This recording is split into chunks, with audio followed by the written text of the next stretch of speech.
Today is a special day. I get to speak to one of my favorite individuals. Not only is he a fucking phenomenal guy, but yeah, I don't know how else to say it. You're a monster too. You've shown, you know what you're able to do, but you're one of the most loving person I know. Randy Turner, what's going on, brother? Not too much. It's good to see you again, Nick. Thanks for doing this, man. I appreciate it. Man, the first podcast we recorded like 2 years ago is still one of my favorites. It's amazing to, well, you know what, before we get into it, tell us who you are, what you do, and why the hell you do it. Yeah, so Randy Turner, owner, operator, head coach for Direct Action. Direct Action is a relatively new business, been up and running now for just over 2 years. And what I'm trying to do is share some expertise, knowledge, and talents and skills I was able to acquire over 21 years of MMA experience and military experience, and share that with others, share that with military, law enforcement guys, and also general public. And sometimes people ask me, well, what does it mean? What does it look like? What I'm trying to do, to be completely honest, is strengthen our society one person at a time, and the people that we get the opportunity to share our society with, become an asset to the society and not a liability. That's essentially what I'm trying to do, and I know that's a very ambitious goal, but I believe in it. It gives me a ton of purpose to get out of bed every morning, and I absolutely love it. So everything that has to do with becoming an asset. So physical conditioning, mental strengthening, nutrition, understanding what to put into the body so we can perform optimally, firearm skills, self-defense skills, how to use a blade, how to defend against the blade, blunt objects, flexible tools, anything that is in our realm of possible in a day-to-day basis. How can we use that to better and harden our society? That's what I'm trying to do. So basically what I'm hearing is that there's a lot of weak men out there. In my opinion, yes. In my opinion, our society is extremely soft, very much out of shape.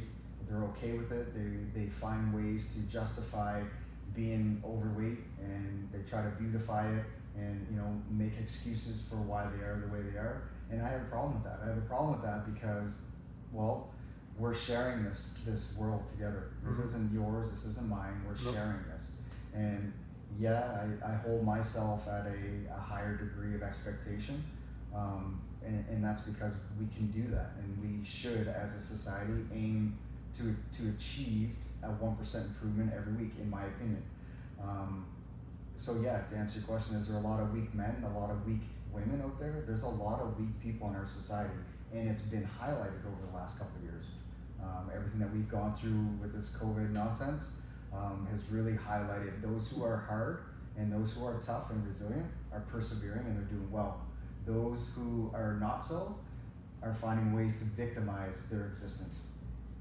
You know what's fucking amazing is I have a big problem with. Hold on, let me rephrase that. No, I have a big problem with people that are lazy. I have a big problem with people that are weak-minded, and I've never seen a very fat person being strong-minded and not lazy.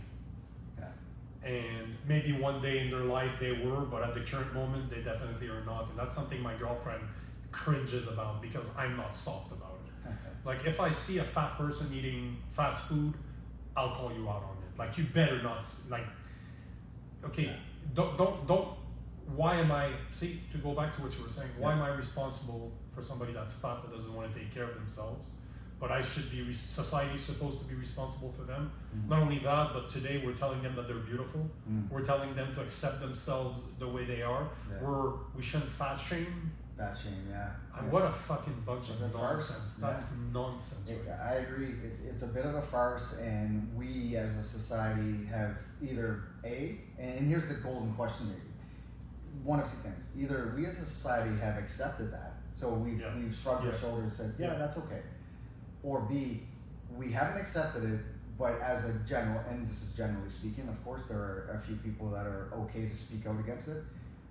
Those who see a problem with it choose not to say anything about it.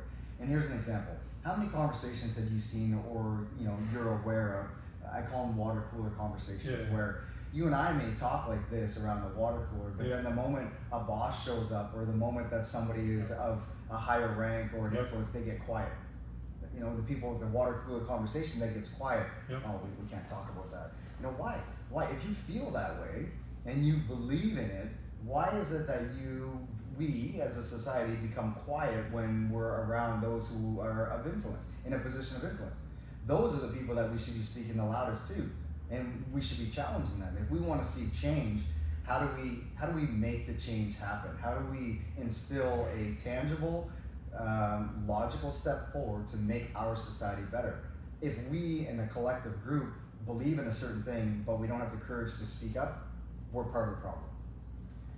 And we've seen, the past 2 years have shown us how weak people are. Yep. We have, the average person they've taken it up the ass. And they actually accepted that and said that it was for their own good. Yeah. How fucked up is it that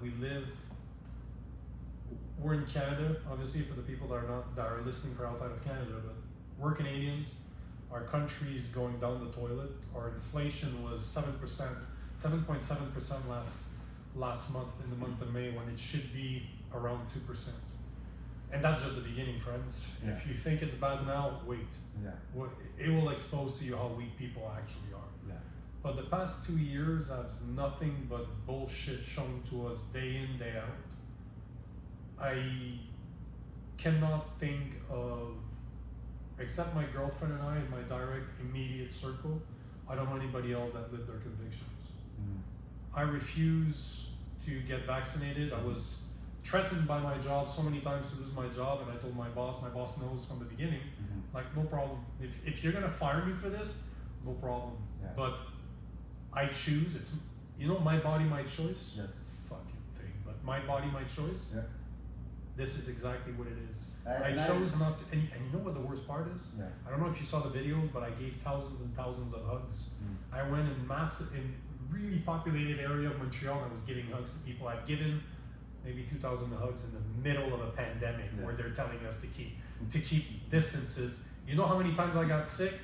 Fucking big nasty zero. You know why? Because I work out every day, I train, I eat properly, I take care of myself. Yes. I'm fucking 40 years old, man. I'm in better shape than most 20. And it's not normal. That shouldn't be it. Yeah. A 20-year-old should kick my ass, should be in better shape than me. Yeah. But I'm the problem. I was told I was the problem for 2 years, when all I wanted to be left alone. Let me do me, you do you, you do whatever the fuck you want. I don't care what other people do. I just want to do me. But how many people do you know in your surroundings that decided to do something they did not want to do, just as you were saying, they don't speak out, they don't do anything, they're weak. I love those people, man. I have people in my surrounding I fucking love, but a lot of them are weak. That doesn't, I think, you highlighted a good point there, where, just to be perfectly clear, there are people who I've seen and I'm friends with who, you're right, I would identify them as a soft target. Right? Does that make them a bad person? No, that's not what I'm saying at all. That's Absolutely not. I'm not saying the same thing at all. I'm not saying that they're soft, yes, but they have so much potential, and I think all it needs is a little spark, a little push in the right direction. And I think that deep down, even them know it. They're starting to realize that, holy fuck, maybe I am a problem. Yes, I agree with you 100%. And just to back it up, I admire your stance on not getting vaccinated. And I didn't do it as a stance. I just, I follow my heart, and whatever I do, my heart told me I did not need that. And I don't care for what other people say. That's something I want to make clear. I have nothing against people that did what they had to do. That's your body, you do whatever the fuck you want. But being told by my own government for 2 years that I'm problematic, people, vaccines don't protect others, they protect you. That's it. There's not one vaccine on the planet that was meant. Me getting vaccinated is not going to protect Randy Turner. It's going to protect Nico. It's something that you do. You know what? Vaccination is selfish because you're doing it for yourself. So don't try to play it as we're doing it to fuck off. You did it for yourself, and there's nothing wrong with that. But don't blame me for not doing it because you chose to be scared. No, I agree 100%, man. And if like, I don't hold, grudge is not the right word, but like, what's the word when you do something but you wish you didn't? Regrets? Yeah, regrets. Yeah. Regrets. I don't hold many regrets, but Yep. I do regret getting the vaccine. Yep. Because I didn't feel like I needed it. Yep. I take care of myself, much like you just shared. Look at you, man. You still look like the way you did when you fought, man. And I felt like I didn't need to do it, and reluctantly, Yeah. I did. And here's the reason why. Not that I feel like I need to justify it, but sure, it's great conversation for those that may be listening and wonder. With my line of work, I sometimes provide contracts for military and law enforcement. Yep. And about 18 months ago, a couple of contracts came to the surface. Great opportunities, so I can make money, make a living, provide for my family. And right in the black and white contract is the contractor must be vaccinated, right? Double vaccinated. So it's I'm basically, my hand was forced where if I want to make money, well then Yep. I've got to get vaccinated. Mm-hmm. And reluctantly, sure, I did it. And it's a regret, a little bit. I hold on, I don't hang on to it like in terms of always looking in the rearview mirror, but I know I would have rather not. Yep. Right? Yep. Because I feel like I didn't need it. And Yep. the narrative that was being pushed down our throat is the problem. That is the problem that's being pushed, and you're still here. You're gonna hate me. I'm not even fucking recording. Being able to not only defend ourselves, but to be an asset to our society, not a liability. So, teaching people how to use a blade, how to defend against a blade, how to use a blunt object, how to defend against a blunt object, flexible tools, and firearms training. So, a lot of what I do is for military and law enforcement, but I also have a strong following with general public who are interested in just, becoming a harder citizen. So correct me if I'm wrong, but you were in JTF2 for 18 years, something ridiculous like that? Yeah, so I did 21 years in Canadian Armed Forces, and then 16 of those 21 years was with JTF2. So I was an assaulter there for from 2004 until retirement in 2019. So for the people that don't know, what's JTF2? JTF2 is an elite special forces organization here in Canada. It's referred to as a tier 1 organization, so everything from counterterrorism, hostage rescue, direct action missions, special missions unit is what it essentially is. So for people that are unfamiliar, it would be the equivalent of, and I don't mind saying this because I had the great opportunity to work with these organizations, but SEAL Team 6 is an organization that a lot of people hear about. There's movies, there's books. Yep. I had the great opportunity to work with someone for 16 years. I think that most Canadians don't even know that exists. I believe you're right. Yeah, because until 2 or 3 years ago, and I come from a like my dad was a colonel in the army, my mom's a captain. Yeah. And I didn't even know that JTF2 actually existed. So until you and I spoke a few years back,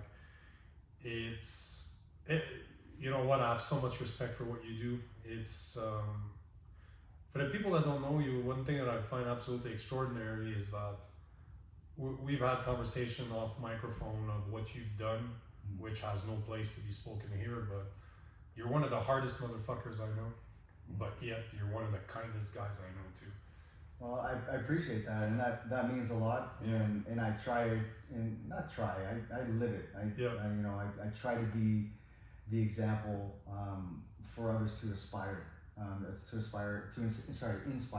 Yeah. Right? So like, you're right. I'm confident in my skill sets. I know what I'm capable of, but I'm also a firm believer that you can be a good person. You can treat people with respect, knowing that if things were to go sideways, Yep. I have an answer to a potential problem that I'm prepared for.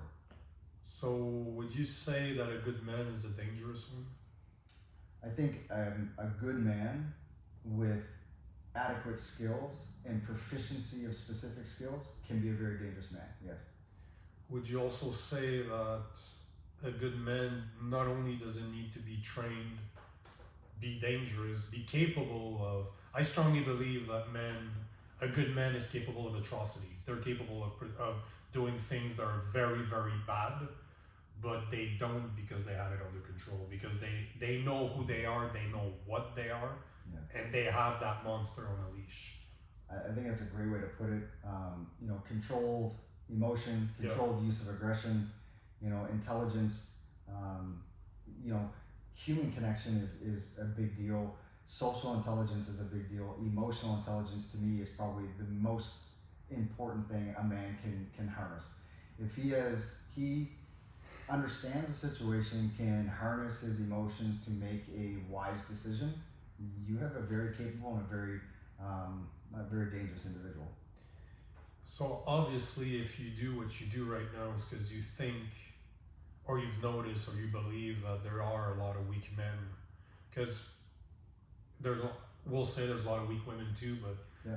I want to speak to men. Sure. So there's a lot of weak men out there. There's a lot of feminine men. And when I say feminine, I'm not saying that if you are feminine more feminine by nature, mm-hmm. there's more feminine men like there's more manly women. Mm-hmm. But if you're living your true nature and it turns out that you're more feminine, that's not what I'm saying. Sure. But there's a lot of pussies out there. There's a lot of men that believe that our masculinity is toxic, which is, to me, this blows my mind. This wants me to fucking jump off the wall. Like, it makes no sense to me that I'm believed and you're believed to be toxic. I agree that is a problem, and it's a societal thing. You know, blame social media, blame whoever you want, but I agree with you. That is a problem where, look at it like this. A man is a man, and if an individual is filled with testosterone, this is a good thing. Yep. If we had every single human being that was walking this earth, that we were sharing this earth with, that was loaded with testosterone, we would have a lot of problems. Yep. And if you were to flip that on the coin, and we have every single person walking through the society that is weak, soft, and feminine, for lack of better terms, we would have a boatload of problems. Mm-hmm. The reason I say that is, if you want a warrior, and you need a warrior, you need a man who is capable and he's driven with testosterone to be that warrior. That means that individual, if he's a warrior, you promote that, you enhance that, you celebrate that, you share that, because if you need that man in a time of legitimate concern, that's the person you want to make the call, that's the person you want to respond to the call. Now flip that on the head, for example. I'm well aware of what I'm capable of, I'm well aware of who I am. I am not the guy that you would want teaching a kindergarten class, right? I'm not the guy that you would want in front of those kids, because I'm not a fit for that environment. There are people who are exactly designed for that, and they should be celebrated. We should not, in my opinion, suppress or in any negative light shed upon guys who are men and who are aggressive and who are capable.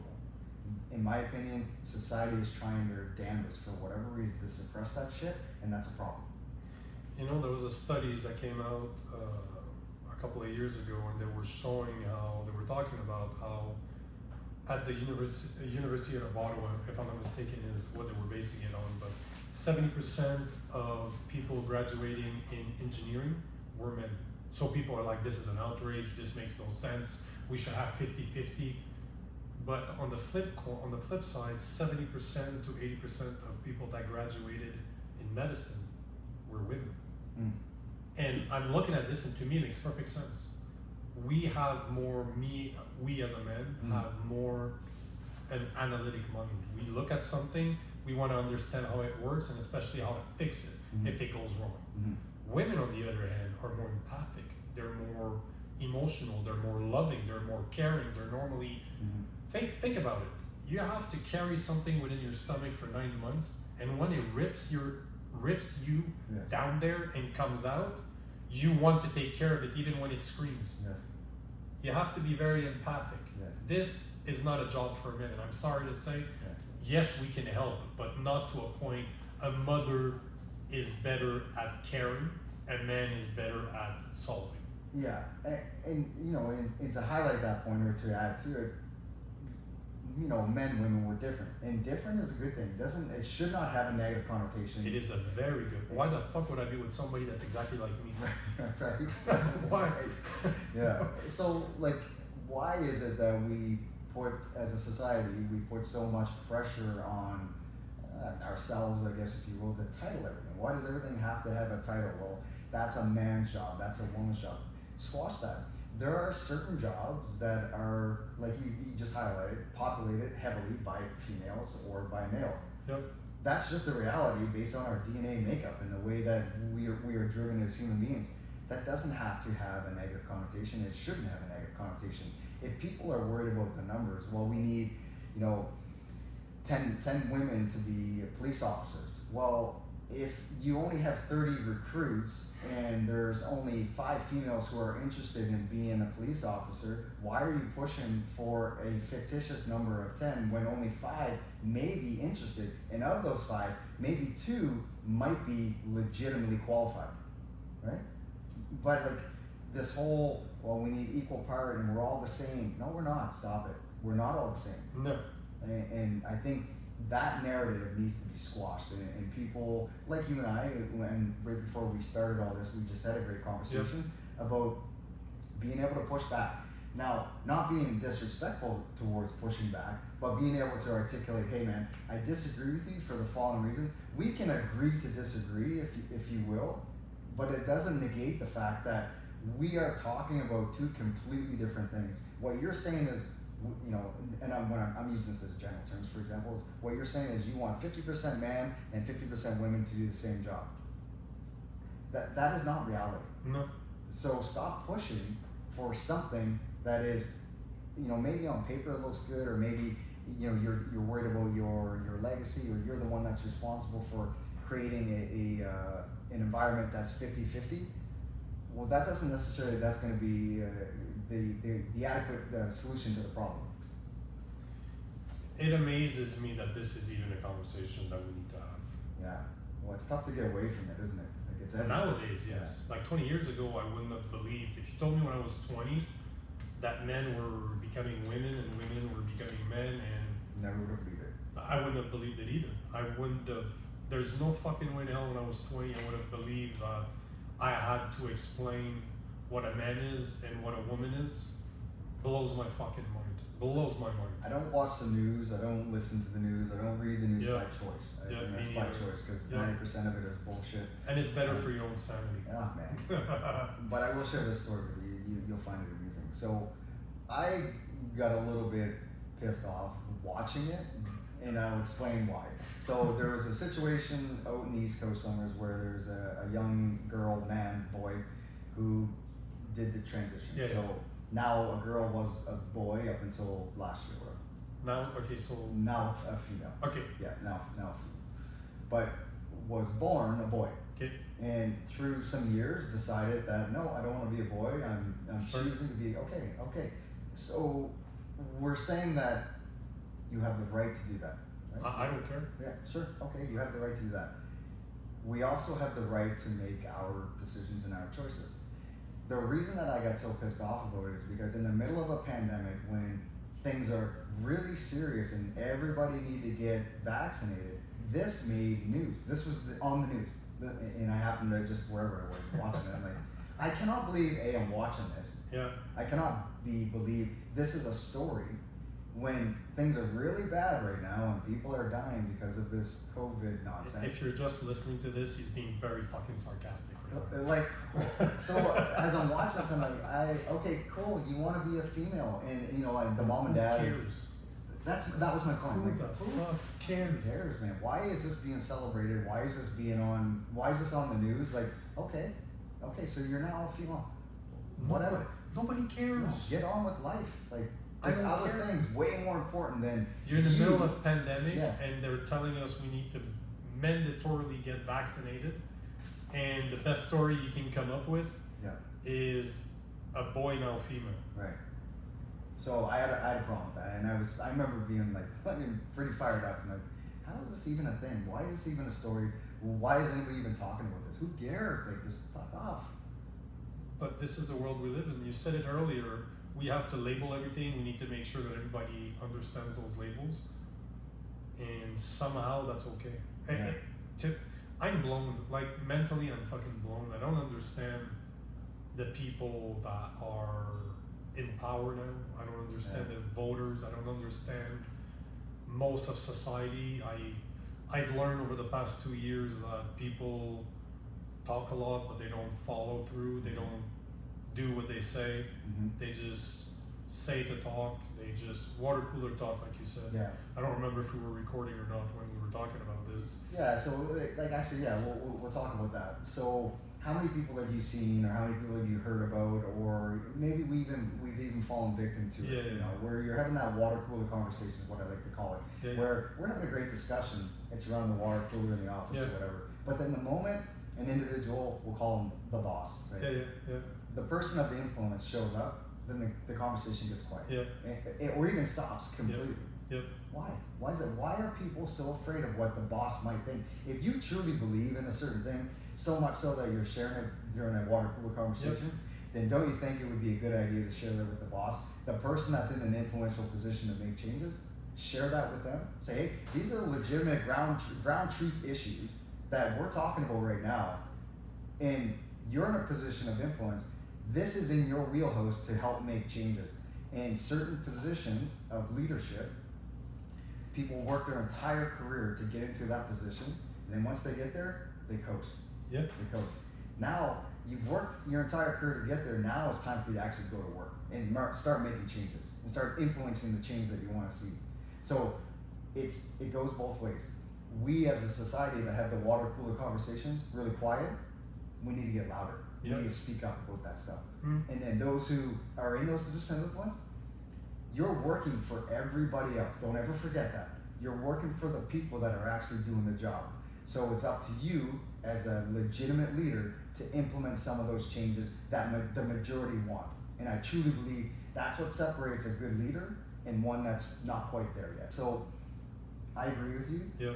Certain politicians, whether it's municipal, provincial, or federal, speak a narrative and act very, very differently. And part of the reason that I put the thought into naming the company Direct Action, it's about taking action. You can talk, but unless you actually take action, nothing gets done. And here's the thing: if you're in a position of leadership, provincial, municipal, federal government, senior military leadership, it does not matter. You're in a position to make change, right?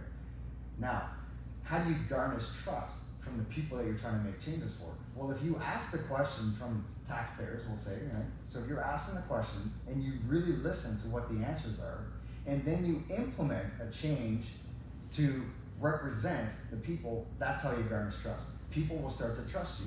Right now, nobody trusts municipal government, nobody trusts provincial or federal, because it's all been a series of convoluted lies or misdirection from what they want as their own agenda versus what the people want. Now, flip that on its head. Instead of just pointing the finger at all of the flaws in the leadership that we're currently dealing with, part of that is on us as a society. It's our obligation to vote. As a Canadian, it's your obligation to get off your fat fucking ass and go in and vote. If you don't like what you see, it's up to us to change it. And if you don't go vote, you're part of the problem, right? So it goes both ways. And, for those folks out there who are tiptoeing through the tulips with all this bullshit that we're dealing with, and they shrug their shoulders and blow fish kisses and say, well, it is what it is. It doesn't have to be that way. But we, as good Canadians that are willing to fight, we have to speak up. In those water cooler conversations, we need to get louder. And we need to get the attention of the people who are going to make those changes. And then not just point out the problems. That's fucked. Okay, great, man, great. So you're really good at highlighting the negative. What is your solution, right? That's fucked. Check, I agree with you. What would you put forward as a solution? Now we're going to start to work together to actually get somewhere. Otherwise, we're just pointing the finger, talking about all the flaws that are backwards, but not creating any tangible, reliable solutions that can make this place a little bit better. What do you suggest, since we're on the subject, what do you suggest that is a possibility or a solution for the issue with politics right now that we're seeing? And I'm not talking about what's coming out of their mouths, because to me, there's no conservative party in Canada. Since Stephen Harper, there hasn't been a conservative in Canada. Everything is left. We're all in left ideology, and we're left and right of the left ideology. Our conservatives are not real conservatives anymore. We don't have. I'm a centrist. I'm neither a liberal or a conservative. Yeah. I'm more what you call libertarian. The flag that says "Don't tread on me." That's how I live. This is where my body ends. Mm-hmm. What you do with yourself, I could not care less. But leave me the fuck alone. Leave. What I want to do will not have an impact on you, and I'll make sure to be respectful. But fuck off, I don't care what you think about what I'm doing, nor you could hate me all you want, but that shouldn't mean I can't do it because you don't agree with it. If I'm not hurting anybody and I'm doing me, fuck off. This is where I stand. But I was a very political person, but over the past few years I'm looking at the political spectrum, or the political landscape, should I say, and it's fucked. Everybody out there, like even Polyev, which is, I like Polyev when he first started, like years and years ago, before he was popular. I liked him. I liked the way he talked, but he was full of shit during the pandemic. When the truckers were in Ottawa, he was a little bitch and he didn't do shit about it. He didn't speak up. He didn't go against the government. He tiptoed around because he didn't want to piss off people. Now he's in power and he thinks that we don't remember that. We have nobody right now in Canada except, you know what, Maxime Bernier. Like him or not, he's the only one that had balls from the beginning. Don't like him as a person? No problem. At every single time, he never changed his narrative. He said, fuck the liberals, there's something fucking wrong with you people. Saying he left the conservative when he should have won because he knew the party was fucked. So how do you explain, what do you suggest we can do in a situation where the political choices are not there? Like I'd vote for a guy like you. I'd vote for ex-military guy that understands what needs to get done and how to do it. I'd fucking vote for a guy like you. But where do we find a guy like you in politics right now? It's interesting you bring that up. So are you going in politics? No, I'm not. But this is a worthwhile conversation. So I'm not getting into politics, and that's a shame. And during the pandemic, I was solicited twice. Once by a Liberal member, and then once by Randy the Liberal. I'm sorry, but that's funny.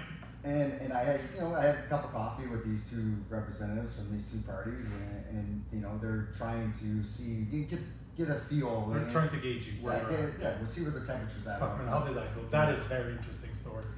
So the first one was with a Liberal. I had a cup of coffee with them, shared some views, and then as the conversation had come to a close, there were some things that were said that I strongly disagreed with, and one was, for an example, the support that Prime Minister Trudeau shared towards the military, and I, of course, recently at the uniform, I said I disagree with you wholeheartedly. I have not seen any support for our military members, and so we had a strong disagreement there, but that's fine. He's just sharing his point of view, and I'm sharing mine.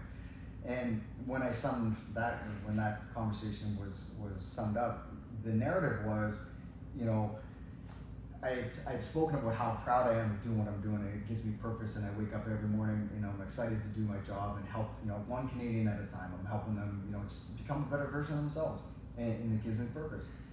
And as the conversation ended, he had said something along the lines, I'm paraphrasing, but something along the lines, it's good that you found your purpose. He said, but know that you could be doing so much more. And I thought, well, we can all be doing a little bit more, including you. My thought exactly. Including you, right? So that's how that conversation ended. And then this one you'll enjoy. So the conservative was a little better, was it? No, a little bit different angle. I politely said, thanks, I'm not interested in getting into politics. And he actually called me out on it. He's like, see? He's like, you're part of the problem. I was like, good for you. Yeah, I'm like, excuse me? And he said, you're part of the problem. He said, we need guys like you that are, well-spoken, you can articulate your thought, you've been through a lot, you have a lot of experiences, and you can bring that forward. And I said, you know what, you're onto something. I don't. First, fuck off. But two, you're right. Yeah, but he was right. And I respect his take on it. But here's the thing. I know what I'm like. I understand enough about politics to realize that if a guy like me were to get involved with politics, I would make one or two people feel insecure or maybe expose some limitations, and I would get boxed up because I would be seen as a threat, right? If I'm not towing the party line or drinking the Kool-Aid, so to speak, I would be seen as a threat, and then I would get boxed up. And I'll be completely honest with you, I don't have a flawless background, if you will. I've been in trouble, I've made some decisions that have been poor decisions, but because of those things, I am the character that you see today. Mm-hmm. Had I not made those grievous mistakes, I wouldn't be the character that I am today. So where I'm going with that is, all it would take would be one hard conversation or a hard disagreement, and if I was able to articulate, a particular, segment of whatever that conversation, the moment that I made somebody feel insecure, they would be the snake in the grass that I'm trying to fight against, find things that are dirty and dark and should be just tucked away, and that would be brought to the surface because they would try to, box me up, and I'm not willing to put my family through that, and I know what type of person I am and what I'm capable of, and it wouldn't be good for anybody. So that's why I chose not to get involved in politics. You know what though, I do agree with the conservative representative that you're part of the problem if you don't want to do it. I would go even further to say that there's some, I've made mistakes, everybody's made mistakes. If you're going to tell me that you've never, I will be looking at a liar. Yeah. If you can't accept that you made those mistakes, that's your problem, and stay away from helping people. But the thing is though, how refreshing would it be to see a politician come out and say, I've made mistakes, this is my laundry list of some of the mistakes that I've made. I'm telling you right away because my opposition will try to slander me. Fair. Because I will shock you, I will piss people off. Yeah. But that's the whole point. That's what we need as a society, are people that are ready not to be tiptoeing. Yes. My whole idea pisses off people. My point of view on 90% of subjects, the average person will not be in agreement with me. But what's even worse is that they can't argue what I'm saying because they do not have the facts. They believe in feelings. Yeah. They believe, unfortunately right now, if you look at politics, we're playing the feeling game. Yeah. Facts don't matter anymore. All that matters is how it makes you feel. Yeah. You should, the t-shirt I was wearing before I came here, I changed it, but it said fuck your feelings. And this is I created a t-shirt, this is one of my favorite ones, and you should see the looks that I get when I walk around with it. I fucking love it. But I don't care about your feelings. I care about facts. I don't care how they make you feel. The only feelings are relevant to one single person, it's you, and I don't care. I don't go around trying to piss off people. Right. But if my actions and the way I see the world pisses you off, either sit down with me and I'll explain to you why, or go fuck yourself, I don't care. Yeah, But we need that in politics is what I'm saying. I want to go in politics eventually. Yeah. But fuck yeah. If I'll get demolished by people, I don't give a fuck. I don't care. But I know there are people like you and I out there that will understand that I've made mistakes. I'm a human. I'll make more mistakes. I'm sure that put me enough in front of a camera. I'll say stupid shit sometimes. I won't be able. I swear a lot because I'm very emotional. I'm very passionate about this shit. But I think it's needed. Yeah. Instead of having people trying to hide who they truly are, being hypocrites, how refreshing would it be to have a group of people that would just simply show up, be themselves, explain their. You know, when the truckers were in Ottawa, did you listen to the leaders of the truckers? No, well, they're ex-military. Yeah. They knew how to speak. They spoke very well, and their ideas were put into words. However you feel about what they did, I was in agreement with what they did. Yeah. I will not. I went there. I went there the first weekend. I came down from. I drove the 4.5 hours that it took to get there, and I simply went there as a spectator. Yeah. No preconceived idea. I wanted to see what it was, not what the news would tell me it was. And I saw those signs, those Nazi signs, and those fucking snakes that are working for the news. It's bullshit. They were calling our government Nazis, you fucking idiots. Not other people. They were calling you news people, politicians, and especially Trudeau, The signs were for you. Yeah. They were for you, you fucking cunts, and they turned it into, oh, those guys are racist, those guys are bad, those guys, fuck off. Oh man. I was there and all I saw is black people, Asian people, white people, there were native people that were there. Yeah. Everybody was singing, we're hugging each other. Yeah. It was like a massive party. Yeah. But the news made it sound like the we were all different. Yes. we were all Nazis, we were all hateful, we were all about racism, like the narrative got very twisted, and the message unfortunately took a negative twist, and it was never the intention. And good on you, because there are a lot of people out there that were probably in support, either overtly they were supportive, or quietly, quiet water cooler conversation supporting. But what's different between you, as an example, and some of those others who we share our society with, you were willing to go down and see for it yourself. Right? I don't need other people to tell me how to think. I can see it for myself. Right. Critical thinkers will do stuff like that. I'm gonna find information out myself. I'm not gonna listen to whatever mainstream news feed is on. I'm like, oh, I guess that's the way it is. No, think for yourself and actually do some research. And that's the difference between a fighter and, we'll say it, a contender or an amateur. And we need more of that. We do. We need more people to push back, speak up. And if you have a strong view about something, know that, yes, not everybody's going to agree with it. That's okay. Yes, you may piss people off along the way. But to your point, less about the worry about hurting somebody's feelings, but articulate the facts. Most importantly, with the facts that we have, with the amount of information that we have is sometimes overwhelming, but the facts, what logically can we put into place to create a solution? And to go back to the original question with the issues with politics,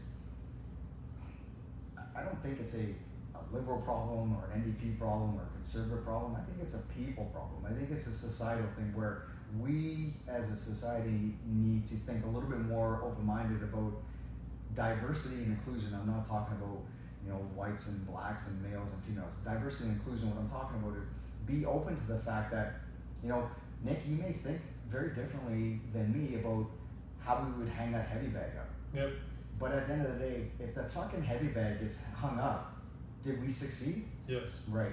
That's my point. Be open to the fact that you have a solution to the problem. I need to be open enough to listen to it. You need to be open enough to hear what I have to say. Collectively, we work together, and lo and behold, the heavy bag is now hanging. But it doesn't work that way anymore, because if I feel that your way is wrong, it's automatically wrong. I don't care about the facts. And this is, we're pandering to that too. And it all stems down from participation fucking medals. Yes. Telling people that they're special. I'm sorry, man, if you're out there, 99% chances you're not fucking special. There are special people out there, very far in between though. Very few and very far in between. And it's okay. The thing is you're not special. Let me be clear. We all have a way to shine that's proper to us. Yes. Only a fraction of the people have the balls to go after. Yes. And do not believe that you are special for existing. Yeah, I agree. This is how I should say it. I'll rephrase it this way. You are not fucking special because you were born, motherfucker. Yeah. You're special because you thrive, you have the discipline, you have the drive to become the person that you know you should be. But by default, for showing up, that does not make you fucking special. I agree 100%. And if I could, if I had the time and the resources and the ability, I would literally go from coast to coast in Canada, and I would talk to every grade schooler between the ages of probably 5 and 8 years old, and I would start young and influential ages. I'd walk into every class and say, listen, little Johnny, listen, little Susie, what do you want to be when you grow up? What do you want to do? I want to be an architect. I want to be a doctor. Awesome. You can do that. You can do that, and there are outlets in place that will help you get there. But here's the reality. You need to work for it. You need to come up with a plan. You need to own it. When you make mistakes, you need to own those mistakes, learn from it, and know that you're competing. You're competing with other little Johnnies and little Susies that are out there. And these folks all have something special to offer. Everybody has something special to offer. But who's willing to work for it? Yep. Who's willing to go the extra mile? Who's willing to do just a little bit more? And that's the reality. They keep that, to your point, 100%. You don't just get a medal for showing up. Sorry, no, you don't. Where, I've heard of, recreational soccer and sports, youth sports and stuff. Oh, they don't count scores anymore. Yeah, they don't. Motherfuckers, So, that's stupid. And here's the thing. So we, we'll say the influencers, we're saying we're not keeping score anymore. If you were to ask 90% of those kids, they know what score is. Yeah. Because we're competitive by nature. We want to compete. We want to know what the score is. You ask any one of those kids that are whatever, U12 soccer, we don't keep score. Okay. Hey, by the way, we're going into the second half. There's 40 minutes left. What's the score? Oh, it's 3-2. They keep score. Of course they do. Like, so why are we trying to like really influence such a nonsensical way of looking at life? Life is a competition. If we want that job, you got to work for it.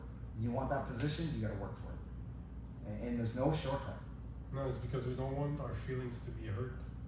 Well, We don't want, as a society, we want safe space. Yeah. We want to feel safe, a safe space. What type of baloney is that, a safe space? You need somewhere so that you can be a little bitch, basically, is what I'm hearing. And you don't want to be challenged. Yeah. You don't want your feelings to be hurt. You want to be right.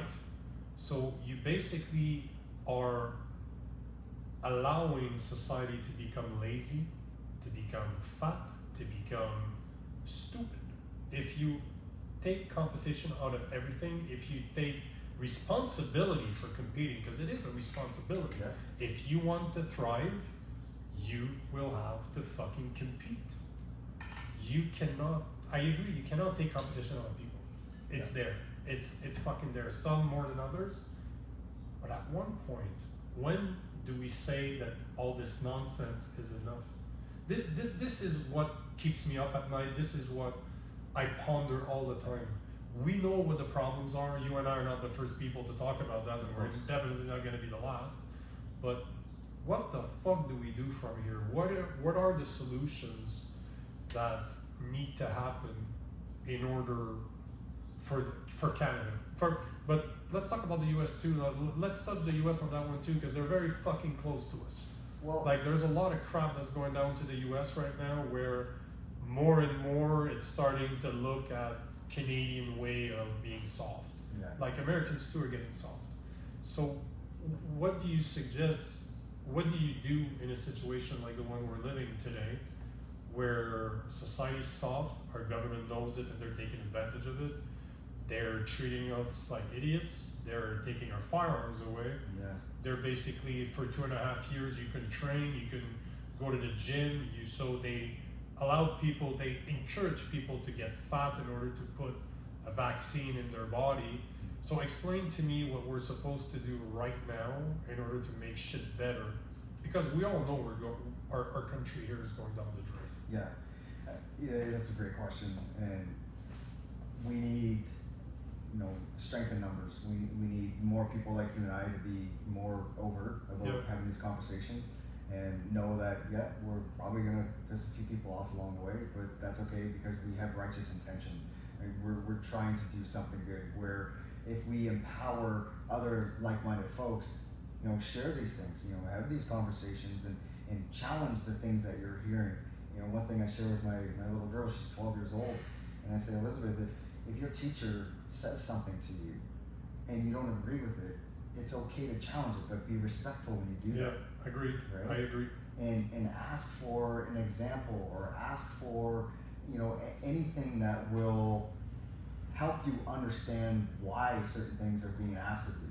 And if you don't agree with it, challenge it. It's okay, but be respectful about it.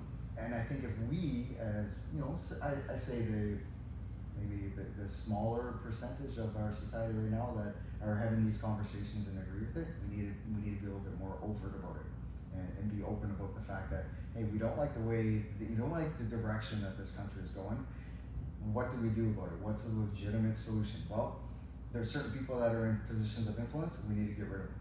And we have to say, listen, you know what? You might be a really good drama teacher. You might be a really, really good drama I wonder teacher. who you're talking about here. But you're just not a really good leader. Yep. And that's okay. That doesn't necessarily make you a bad person. But you should not be in that position, unfortunately. Somebody else should be in that position that has, attributes of a good leader. Right? And that's what I'm saying. Like, there are certain people who get into these positions because they're high performers. Just because you're a high performer does not make you a good leader. Mm-hmm.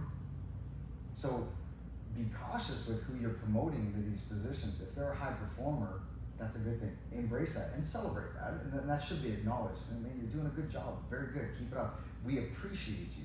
That needs to be said. But that doesn't necessarily mean you're going to be the next leader. High performer doesn't mean leader. Some people will ask me, well, what do you mean by being a good leader? What does that mean? Man, like, if you as a leader are saying one thing but doing something else, Mm-hmm. you are falsifying the security that people are looking up to you for. Yep. So you're degrading the foundation that we need to build the society on. That is the problem. Okay, so, and I've had these conversations in the past, well, what's the solution? If the collective agree that this person is not suitable for this position, we have to be okay with hurting their feelings. And listen, sir, listen, ma'am. We did our survey. We did an audit, and the results are, it's time for you to move on. There's other things that you are probably going to really excel at, but this one position, unfortunately, it's not for you. Yeah. Get over that. That's going to happen. Boo-hoo, boo-hoo. Do you care about you, or do you care about the society? What can you do to enhance the betterment of our society? And if you're not doing your job, be honest with yourself, but we also have to be honest with the individual. Not tell them what we think they want to hear, tell them the truth. Well, don't you think it goes even further than that? Because look at the political landscape, and look at all the people that are in power. I don't see one single person that I actually agree with, that I can look at and say, you know what, if I was, one of my buddy has, it's hilarious, but he has this idea that he looks at every single person around him and he's like, okay, let's say there was a zombie apocalypse, would that guy be on my team or not? Is that the type of guy that would help me survive? Is he, would it be better for me to have him with me, or should I not have that guy at all? Well, And that's how he chooses the people around him, and I love that. I love it. It's a very funny analogy, but context is everything, right? So context, Agreed. I think, to look at everybody that's walking through this world, and if the zombie apocalypse were to kick off, do we want that person on our team? Maybe we do. Not for their fighting reasons, not for their warrior spirit, but maybe they're very resourceful. Oh, maybe right? they're very intelligent. Maybe they're a doctor. Maybe they're an engineer. Maybe they have a bunch of different qualities. But what I mean is, in a leader, you need somebody that has balls, and not literal balls. A woman can be a leader, but we all understand the fucking expression. Don't fuck with me and look at me. Ooh, no, fuck off. You know what I mean by having balls. So you need somebody that has balls, that's gonna live what they say, and especially that's ready to do what it fucking takes to get shit done. That's right. And unfortunately, I do not see somebody right now in Canada that has the potential to do that. Yeah. And I have a feeling that the more it continues the way it does right now, the higher chances of it becoming violent. Because at one point, and this is a reality that I'm seeing in the US, because a lot of people don't understand that do you realize the difference between the US and Canada? Why is the US still have firearms? Why they're still more patriotic than Canada? Do you realize where that stems from? Well, I have a theory where that stems from, but what do you recommend? We both of us were under the Queen. We were under England. Yeah. They won their war, so they're very proud about the fact that they're so proud about being American comes from the fact that they had to fucking fight, die, and succeed in order to become what they are. Okay. We lost, So we're very tame as a people. We're very agreeable. Canadians are recognized around the world to be very nice, being very agreeable. Yes. Because we're bitches. We got our ass kicked by England. We lost that fucking war. The Americans won it. But unfortunately, or fortunately, depends how you see it, to me, the United States is the last great hope. And the reason I say that is there's patriotic people that are ready to fight for what they believe in. Like what's going on in the US with Biden, it's a matter of time before there's a civil war. Where and careful people from the left, if you're hearing my message, your little bitch cannot fight most conservative, because most conservative are military people that are retired. They know how to fight, they're smart, they understand business, and they know how to kill.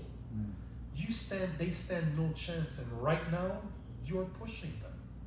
Right now it's about you're saying that people like us need to talk more.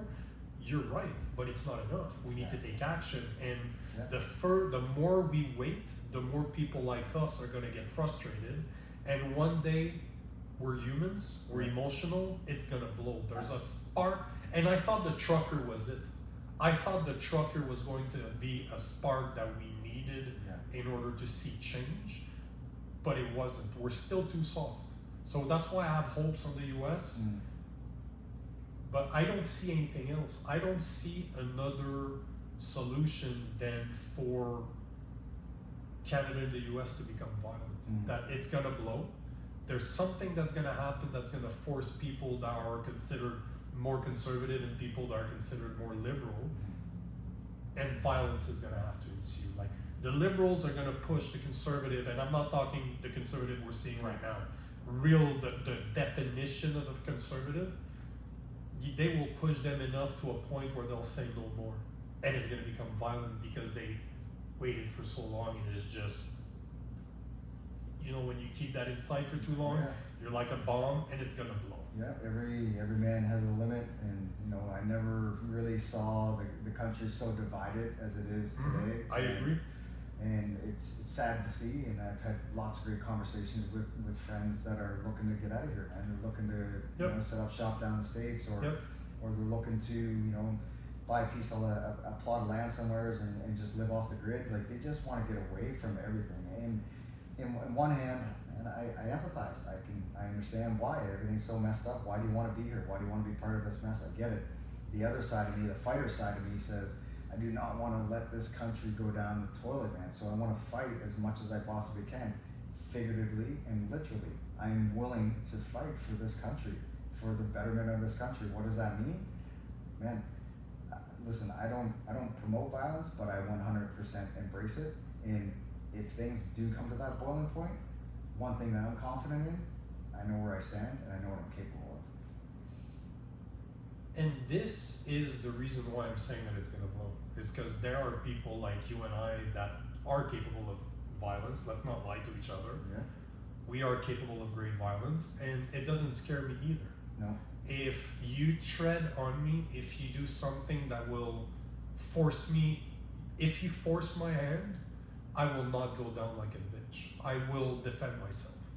And the day that society pushes us to a point where I have to do what it takes to stay alive, or to keep my manlyhood, or to keep my livelihood, however the fuck you want to call it, the day, as you said before the podcast, the day that it's too much, the day that my limits has been crossed, there'll be too much, and probably violence will ensue. It would be a bad day, and I do believe that we are intelligent enough as a society for the ability to avoid that.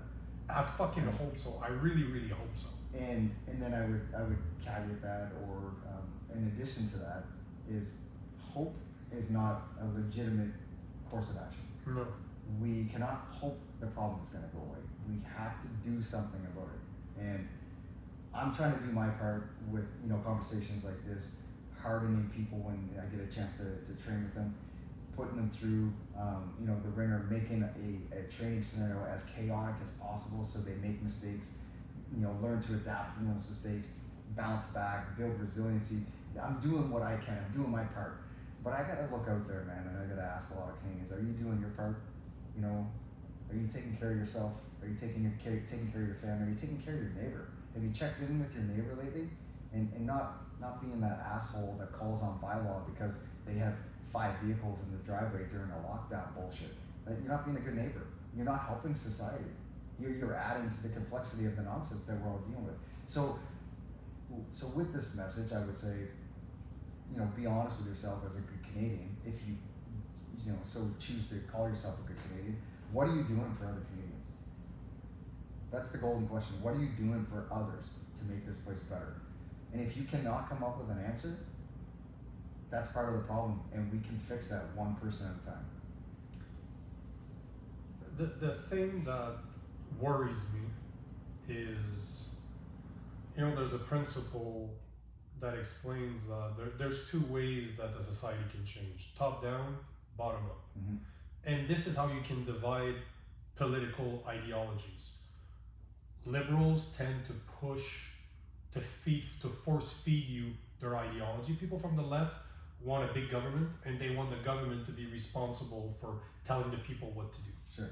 A more conservative society believes in the right of the individual, and that the society is made up of a bunch of individuals, and if you have good individuals within that society, it will make the top change.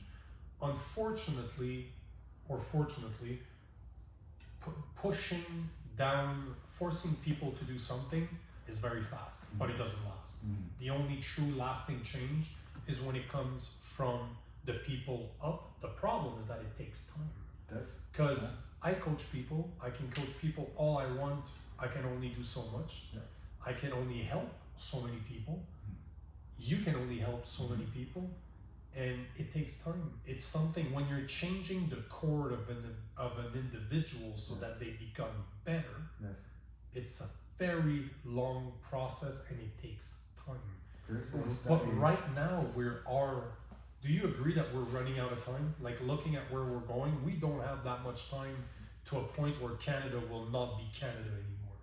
Yeah, we're running out of time to pivot. We need a pivot for sure. Oh, fuck and I agree with you to support the point. Like, there's been studies that indicate from an organizational behavior perspective, it could take 10 years to affect change. Yep. So a decade to instill that change that started, you know, 9 years ago. So you're right, it takes a long time. You know how hard it is to change one thing about ourselves. Exactly. You know how hard it is to change an institutional or a cultural behavior. It's going to take time, and it's going to be a fight. That's part of the problem. People are tired right now. People are just done with fighting. But now more than ever is the time we need to pony up, man. We need to fight harder now than ever before. Ever before. People are tired. I get it, man. Like, there's just been one nonsense thing after another nonsense thing for us to focus on. Man, we need to be stronger than that. We need to fight now more than ever, in my opinion. And I do believe, I believe in it. I believe, I'm a realist, you know, I'm sure maybe optimistic, but I'm not naive. Like, I do believe, you know, every fight is worth fighting. I do believe it. You know, for you out there that's listening to this, ask yourself a very honest question. How do you feel about the past 2 years? Be honest with yourself. Yeah. You don't have to say it out loud, but be honest with yourself. Do you agree with what happened over the past 2 years? Have you lived your conviction? Did you act what you thought? Did you crumble when people told you what to do?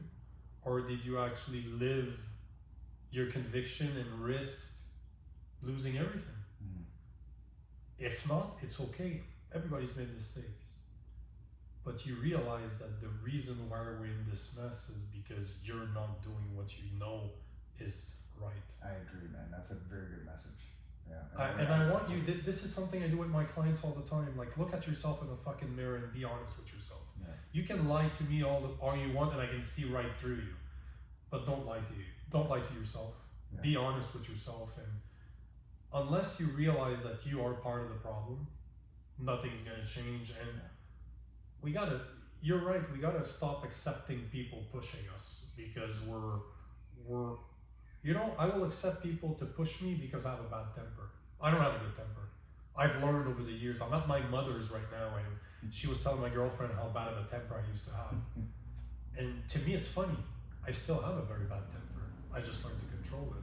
But deep down, how many times could I have just, how many times did I feel like, you know what? No, beating somebody to a pulp just because I can and they're pissing me off.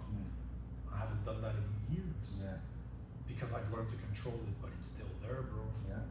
It's still there. And if you feel within yourself that that is there and we're controlling, but I think this is one of our mistakes that we do as strong men, because I do consider you a strong man. I consider myself a strong man too. We are overly patient. I think we know what we're capable of. That makes us extremely patient. We've learned to control it because we know what we're capable of. Sure. But it turns out that we are too careful. I think we become a bit too docile, not even for our own good, just so that portion of ourselves doesn't get out there. Yeah. But I think it's needed right now. I think there's the dog needs to bite. Yeah, that's a good way to put it. I agree with you. I agree with you. It's troublesome times, man, for sure. But like we were talking about before the cameras started to roll, it's in these times that the strong will persevere. So we'll know if the boiling point. It's pressure cooker right now. It's pressure cooker. Yep. So things come to the surface. The strong will survive, and the weak will perish. It's like we were saying before. One of my favorite sayings: "Hard times create hard men. Hard men create great times. Great times create weak men. Weak men create hard times."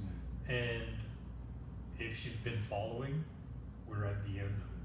We are being led by very weak men, and we're seeing hard times. What would you, because we're coming down, 57 minutes. Right on. What would you say as a last word? Is there something, do you want to talk to the people that are listening? What would I say? I would say endeavor to be a little bit better every week, 1% every week. Endeavor to do something just a little bit more efficient that is either going to benefit your health or help out somebody else. But think big picture stuff, but small bite-sized portions. So small tangible goals, 1% a week. What does that look like for you? Well, that could be different for you than it is for the person beside you. But whatever that is, aim to challenge yourself and look for that 1% improvement every week. That's what I would share with people. Like, that's going to be different for everybody, but some people may be their physical fitness, some people may be a few less beers, maybe whatever it might be. But there's improvement to be made in all of us, and if we achieve that as a society, we're only going to get better. Thank you, brother. Thanks for taking the time. Thanks for allowing me in your gym. I always appreciate the conversations, man. Likewise, I really appreciate it, and I can tell you're passionate, man, and I do, and I mean this from the bottom of my heart, as genuine as we can be. We need more good men doing good things, and now more than ever, if you have a voice, use it. Think about the words that we're going to choose. Think about what effects. Words have meaning, and when we say and do things, there's consequences. Absolutely. Sometimes it's positive, sometimes it's negative. But if we're willing to take a risk, there's something to gain from the potential reward. Thanks, brother. My pleasure. Thank you.